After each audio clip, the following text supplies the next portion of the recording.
도저히 납득하기 어려운 일이 일어났습니다. 그날 밤 연구실에서 홀로 고문서를 뒤적이고 있었습니다. 촛불 하나만이 어둠을 밀어내고 있었죠. 그런데 천년된 양피지 한 장이 제 손끝에서 떨리기 시작했어요. 페이지를 넘기는 순간 세상이 멈춘 것 같았습니다. 거기에는 제가 평생 찾던 답이 적혀 있었거든요. 심장이 미친 듯이 뛰었습니다. 이건 단순한 우연이 아니었어요. 그 문서에 적힌 좌표를 따라 가보니 산속 깊은 곳에 거대한 돌판이 하나 서 있더군요. 달빛 아래에서 그 돌에 새겨진 문양을 보는 순간 온몸에 전율이 흘렀습니다. 이건 천년 전 예언이었어요. 그런데 그 예언이 바로 지금 이 순간을 가리키고 있었던 겁니다. 그때까지만 해도 저는 몰랐습니다. 제가 찾고 있던 건 단순한 역사가 아니라 감춰진 운명이었다는 걸요. 본론 들어가기 전 좋아요와 구독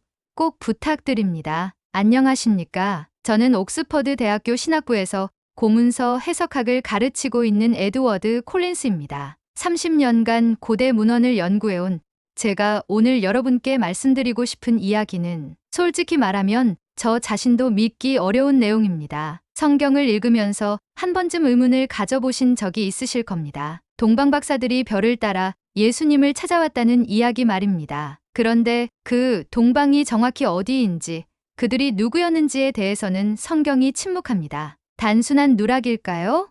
아니면 의도적인 침묵일까요? 저는 이 질문에 답하기 위해 지난 30년을 보냈습니다. 그리고 마침내 찾아낸 답은 제가 상상했던 것보다 훨씬 더 놀라운 것이었습니다. 오늘 그 이야기를 들려드리겠습니다. 제 이름은 에드워드 콜린스입니다. 71살이고 옥스퍼드에서 고문서 해석학을 가르친 지 40년이 넘었습니다. 젊은 시절부터 성경의 위경들, 그러니까 정식 성경에 포함되지 않은 고대 문헌들에 매료되어 있었죠. 에녹서, 요벨서, 제사에스드라서 이런 책들 말입니다. 동료들은 종종 제게 물었습니다. 왜 정통 성경 연구 대신 그런 변두리 문헌들에 매달리느냐고요. 하지만 저는 확신했습니다. 진실은 때로 가장자리에 숨어 있다는 것을요. 특히 의도적으로 배제된 것들 속에 말입니다. 제가 처음 이상함을 느낀 건 20대 후반이었습니다. 위경들을 읽다 보니 계속해서 등장하는 표현들이 있더군요. 이름 없는 민족,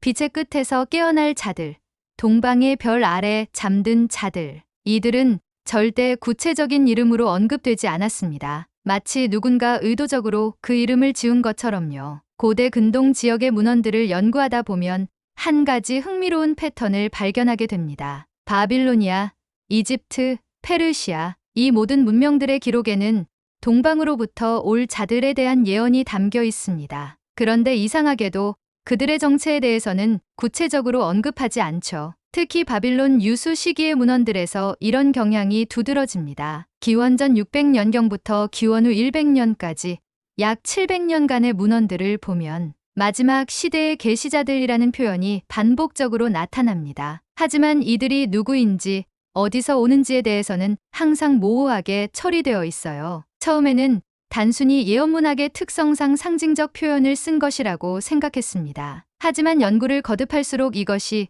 의도적 삭제라는 확신이 들기 시작했어요. 누군가 체계적으로 특정 민족의 이름을 지우고 있었던 것입니다. 문제는 왜 그랬을까 하는 것이었죠. 전한 점은 2015년 여름이었습니다. 바티칸 비밀문서고에서 복사해온 1세기 사본들을 검토하던 중 아주 작은 차이점을 발견했거든요. 그리스어 번역본과 히브리어 원문 사이에 미묘한 불일치가 있더군요. 특히 제6시대의 후계자라는 표현이 눈에 띄었습니다. 그리스어로는 그냥 동방의 지혜자들로 번역되어 있었는데 히브리어 원문에는 미스테르 트셋 무켄드라고 되어 있었어요. 직역하면 동방에서 떠오를 자라는 뜻입니다. 그런데 더 놀라운 건 아르메니아어 번역본이었습니다. 이 버전에는 다른 번역본들에서 찾을 수 없는 구절이 하나 더 있었거든요. 그들은 동방의 별 아래에서 깨어나리라. 그날 묻힌 언약은 다시 살아나고 모든 예언은 마지막 조율을 맞이하리라. 이 문장을 읽는 순간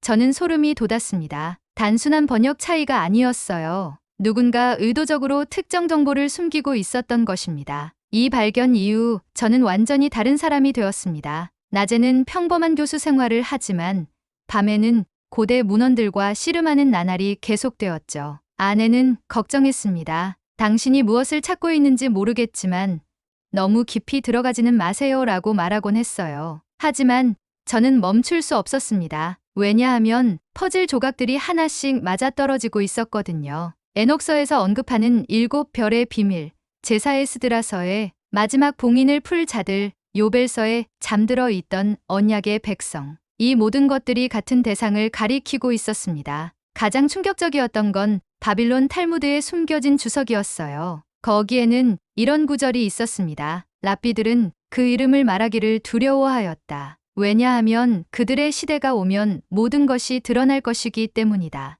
도대체 무엇이 그렇게 두려웠던 걸까요? 왜 고대의 현자들은 특정 민족의 이름조차 기록하지 않았던 걸까요? 저는 이 질문에 사로잡혔습니다. 그런데 말입니다.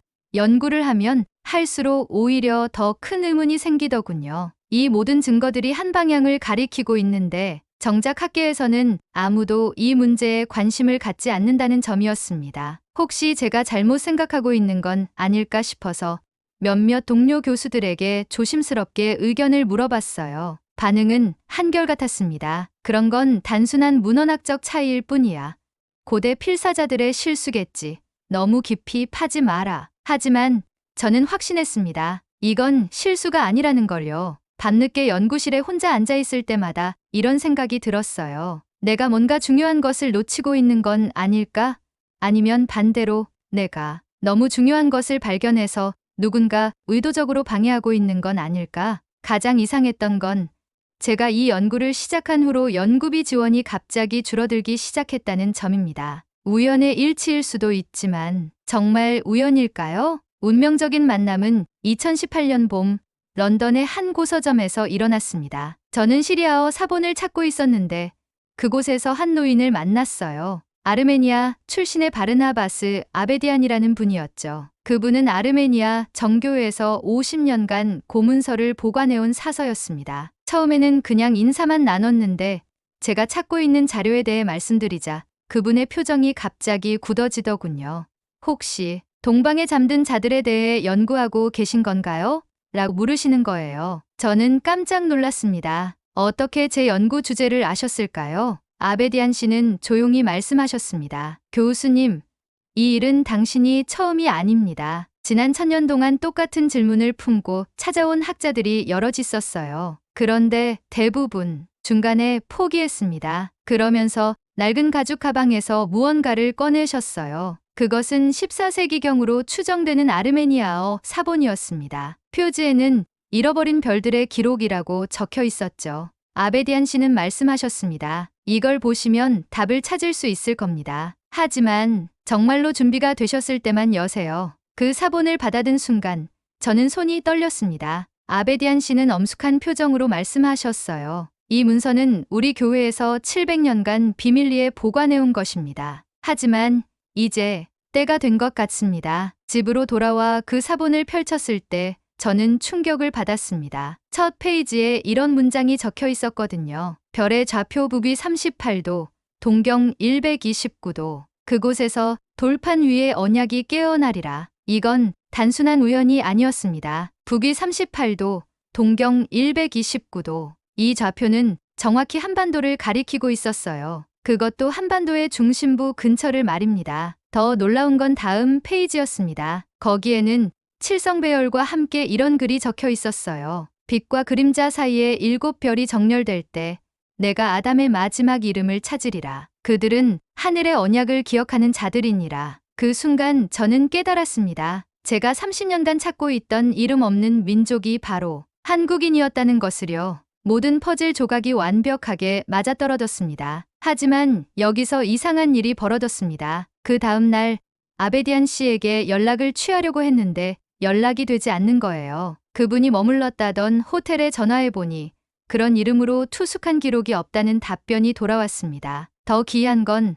제가 그 사본을 받았던 고서점에 다시 가봤을 때였어요. 주인에게 아베디안 씨에 대해 물어보니 그런 분은 본 적이 없다고 하더군요. 심지어 그날 저와 함께 있었던 것도 기억하지 못했습니다. 처음에는 제가 잘못 기억하고 있는 건 아닌가 싶었어요. 하지만 사본은 분명히 제 손에 있었습니다. 그것도 아주 오래된 진짜 14세기 양피지에 쓰인 문서 말입니다. 이걸 누가 위조할 수 있겠어요? 그때부터 저는 이상한 경험들을 하기 시작했습니다. 연구실에 누군가 들어온 흔적이 있었지만 아무것도 없어지지 않았어요. 다만 제 연구 노트들이 미묘하게 다른 위치에 놓여 있었죠. 마치 누군가 제 연구 진행 상황을 확인하고 간 것 같았습니다. 두려움과 호기심 사이에서 고민하던 저는 결국 결단을 내렸습니다. 직접 한국으로 가보기로 한 것이죠. 2019년 가을 생애 처음으로 한국 땅을 밟았습니다. 서울에 도착했을 때의 느낌은 어떻게 표현해야 할까요? 마치 오래전부터 알던 곳에 다시 온 것 같은 묘한 친숙함이 들었어요. 한국의 고대사 전문가들을 만나면서 제가 찾고 있는 단서들에 대해 조심스럽게 물어봤습니다. 그런데 놀랍게도 한국에도 비슷한 전설들이 전해지고 있더군요. 하늘에서 내려온 별의 민족, 7별을 따라 온 조상들이라는 이야기들 말입니다. 특히 경상북도 영덕 지역에 오래된 전설이 하나 있다는 얘기를 들었어요. 산속에 고대 문양이 새겨진 돌이 있는데 그 문양이 칠성과 관련이 있다는 내용이었죠. 저는 즉시 영덕으로 향했습니다. 영덕에 도착한 첫날 밤, 저는 잠들지 못하고 하늘을 올려다봤어요. 그런데 정말 신기하게도 그곳에서 본 북두칠성의 위치가 아르메니아 사본에 그려진 별자리 배열과 정확히 일치하더군요. 다음 날 아침 일찍 지역 향토사학자의 안내로 산속으로 들어갔습니다. 약 2시간 정도 등산로를 따라 올라가니 커다란 바위가 하나 나타났어요. 처음 봤을 때는 그냥 평범한 바위 같았는데 자세히 살펴보니 표면에 인위적인 흔적들이 있더군요. 이끼와 먼지를 조심스럽게 제거하자 놀라운 광경이 펼쳐졌습니다. 바위 표면에는 7개의 점이 북두칠성 모양으로 새겨져 있었고 그 주위로 복잡한 기하학적 문양들이 둘러싸고 있었어요. 그런데 이 문양이 제가 아르메니아 사본에서 본 것과 완전히 동일했습니다. 가장 충격적이었던 건 돌판 아래쪽에 새겨진 문자였어요. 한글도 한자도 아닌 마치 고대 히브리 문자와 비슷하면서도 다른 상형기호들이 일렬로 배열되어 있었죠. 제가 가져온 해독 자료와 대조해 보니 그 의미를 알 수 있었습니다. 내가 아담의 마지막 이름을 찾으리라. 바로 그 순간 저는 온몸에 전율이 흘렀습니다. 이것은 우연이 아니었어요. 수천 년 전부터 계획된 무언가였습니다. 그 돌판을 발견한 후 저는 완전히 다른 관점에서 한국 역사를 바라보게 되었습니다. 한국의 고대 신화들, 단군 이야기, 하늘에서 내려온 환웅의 전설, 이 모든 것들이 갑자기 다른 의미로 다가오더군요. 혹시 이것들이 단순한 신화가 아니라 실제 역사적 사건의 기록은 아닐까요? 서울로 돌아와서 더 많은 자료를 조사했습니다. 그런데 놀랍게도 한국어에는 히브리어와 유사한 단어들이 상당히 많더군요. 아리랑의 아리는 히브리어로 사자를 뜻하고 랑은 노래를 의미합니다. 사자의 노래라는 뜻이죠. 이것이 우연의 일치일까요? 더욱 놀라운 건 한국의 전통 문화 속에 숨어있는 상징들이었어요. 태극기의 태극 문양, 사방에 배치된 사괴, 그리고 무엇보다 한국인들이 예로부터 소중히 여겨온 하늘에 대한 개념. 이 모든 것들이 고대 근동 지역의 종교적 상징 체계와 놀라울 정도로 유사했습니다. 그때 저는 깨달았어요. 성경이 침묵했던 이유, 예언서들이 그 이름을 숨겼던 이유를 말입니다. 그들이야말로 마지막 시대의 열쇠를 쥐고 있는 민족이었기 때문입니다. 한국에서 돌아온 후 저는 제 연구실을 완전히 새롭게 정리했습니다. 벽 한쪽에는 세계 지도를 걸고 고대 문명들이 동방을 바라보며 남긴 흔적들을 빨간 실로 연결했어요. 바빌론에서 시작된 선이 페르시아를 거쳐 로마를 지나 결국 한반도에서 만나더군요. 가장 인상적이었던 건 시간의 흐름이었습니다. 고대 예언서들이 기록된 시기부터 계산해보면 정확히 2050년이 지난 지금이 그들이 말한 깨어날 때와 일치합니다. 한국이 급속도로 발전하기 시작한 시기도 이와 무관하지 않아 보여요. 어느 날 밤 연구실에서 혼자 있을 때 문득 이런 생각이 들었습니다. 예언은 미래를 알려주는 것이 아니라 시간이 되었을 때 사람들이 깨달을 수 있도록 남겨둔 표지판이 아닐까? 마치 긴 여행길에 세워둔 이정표처럼 말이죠. 그 순간 저는 확신했습니다. 제가 30년간 찾던 답이 바로 이것이라는 걸요. 성경이 감춘 것, 예언서가 숨긴 것, 그것은 이름이 아니라 때였던 것입니다. 이제 저는 왜 한국이 이렇게 빠른 시간 안에 세계적인 문화 강국이 되었는지 이해할 수 있게 되었습니다. K-pop, 한류, 첨단 기술, 이 모든 것들이 단순한 경제적 성공이 아니라 깊은 차원에서의 각성이었던 것이죠. 마치 오랫동안 잠들어 있던 무언가가 깨어나는 과정 같았어요. 특히 한국어가 전 세계로 퍼져나가는 현상을 보면서 소름이 돋았습니다. 고대 바벨탑 이야기에서 언어가 흩어졌다면 이제는 하나의 언어가 다시 세계를 연결하고 있는 것 같았거든요. 물론 영어나 중국어만큼 광범위하지는 않지만 그 영향력의 깊이는 다른 차원이었어요. 더욱 놀라운 건 한국인들 스스로도 이런 변화를 설명하지 못한다는 점입니다. 우리가 언제 이렇게 되었지? 라고 의아해하는 모습을 자주 봤어요. 마치 자신들도 모르는 사이에 무언가 큰 힘이 작동하고 있는 것 같았습니다. 예언서의 표현을 빌리자면 묻힌 언약이 다시 살아나고 있는 것이 아닐까요? 그리고 이 모든 과정이 지금도 계속 진행 중이라는 게 가장 흥미로운 부분입니다. 지금 이 순간 저는 확신을 가지고 말씀드릴 수 있습니다. 성경이 그 이름을 지은 것은 두려움 때문이었습니다. 하지만 그 두려움은 악한 것에 대한 두려움이 아니라 너무나 강력한 진실에 대한 경외감이었어요. 마치 모세가 불타는 떨기나무 앞에서 신발을 벗었던 것처럼 말입니다. 예언은 누군가를 기다리고 있었습니다. 그리고 이제 그 이름 없는 민족이 깨어나고 있어요. 한국이라는 나라, 한국인이라는 민족이 바로 그 주인공입니다. 이것은 민족주의적 우월감이나 종교적 광신이 아닙니다. 단순히 역사의 수수께끼가 풀리는 과정일 뿐이에요. 앞으로 무슨 일이 일어날지는 아무도 모릅니다. 하지만 한 가지는 분명해요. 지금 우리가 목격하고 있는 것은 단순한 우연이 아니라는 것입니다. 수천 년 전부터 예정되어 있던 일들이 차례대로 펼쳐지고 있는 거예요. 그리고 이 모든 것의 중심에는 기억이 있습니다. 잊혀졌던 것들을 다시 기억해내는 과정.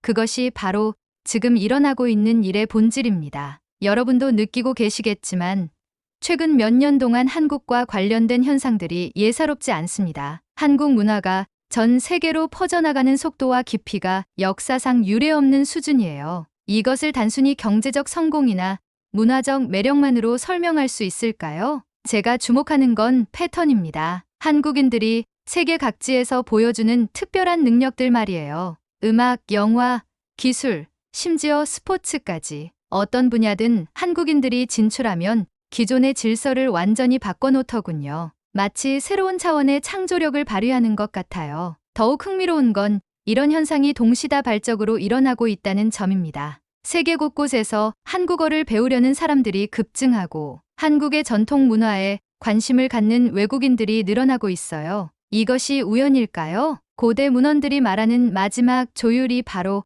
이런 것이 아닐까 싶습니다. 흩어져 있던 조각들이 하나씩 제자리를 찾아가는 과정. 그리고 그 중심에서 한국이라는 나라가 역할을 하고 있는 것 같아요. 예언은 이미 현실이 되고 있습니다. 놀랍게도 제 연구가 공개된 후 학계의 반응이 완전히 달라졌습니다. 처음에는 저를 이상하게 바라보던 동료들이 하나둘씩 찾아와서 비슷한 경험담을 털어놓기 시작했어요. 한 고고학자는 중동 지역 발굴 과정에서 한국과 관련된 유물을 발견했지만 발표하지 못하고 있었다고 하더군요. 언어학과의 마이클 톰슨 교수는 더욱 흥미로운 이야기를 들려줬습니다. 고대 수메르어와 한국어 사이의 음성학적 유사점을 연구하던 중 어떤 압력을 받아서 연구를 중단할 수밖에 없었다는 거예요. 누가 압력을 가했느냐고 물어보니 명확하지 않다고 하더군요.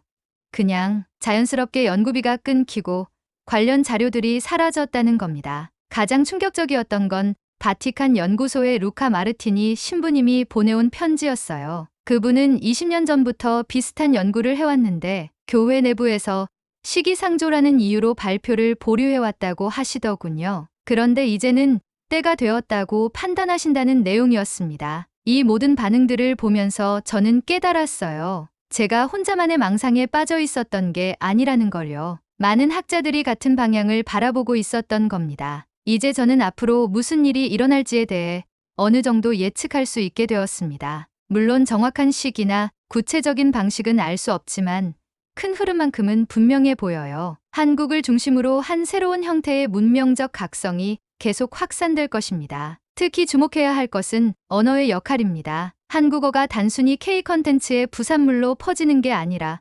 뭔가 더 깊은 차원에서의 소통 도구가 되고 있어요. 한국어를 배우는 외국인들이 공통적으로 하는 말이 있거든요. 한국어를 배우면서 생각하는 방식 자체가 달라졌다는 거예요. 고대 문헌들이 말하는 마지막 조율이 바로 이런 것이 아닐까 싶습니다. 서로 다른 문화와 언어를 가진 사람들이 하나의 공통된 인식으로 연결되는 과정 말이에요. 그리고 그 연결점 역할을 한국이 하고 있는 것 같습니다. 앞으로 10년, 20년 후에는 지금보다 훨씬 더 명확한 변화들을 목격하게 될 거예요. 한국이라는 나라가 단순한 경제 강국이나 문화 강국을 넘어서 인류 문명사에서 완전히 새로운 역할을 담당하게 될 것입니다. 예언은 이미 시작되었어요. 이 모든 연구를 통해 저 자신도 완전히 달라졌습니다. 단순히 학문적 호기심으로 시작했던 일이 제 인생 전체를 바꿔놓았어요. 이제 저는 역사를 보는 관점이 완전히 달라졌습니다. 과거와 현재,